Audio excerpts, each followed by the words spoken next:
ఈ ప్రభుత్వం వచ్చిన తర్వాత వెంకటేశ్వర స్వామి ఆలయ ప్రతిష్టను ఇనుముడింపజేస్తాము, తిరుమల క్షేత్ర పవిత్రతను కాపాడుతాము, దేవాలయాల పరిరక్షణకే నడుం బిగిస్తాము అని ప్రగల్భాలు పలికినటువంటి చంద్రబాబు గారి ప్రభుత్వంలో ఈ 1.5 సంవత్సరాల కాలంగా తిరుమల ఆలయ ప్రతిష్ట పూర్తిగా మంటగలిపే విధంగా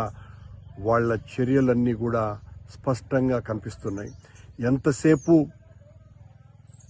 మేమేదో గొప్పలు చేశాము అని చెప్పుకొని భజంత్రీలు చేయించుకుంటూ ఉండటమే తప్ప ఆలయ ప్రతిష్టకు కానీ ఆధ్యాత్మిక పరిరక్షణకు కానీ ధర్మాన్ని కాపాడాలన్న ఉద్దేశం కానీ ఏమాత్రం కూడా లేకుండా వివిఐపీల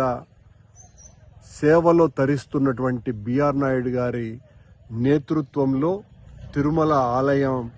మరింతగా పాలన గాడి తప్పింది.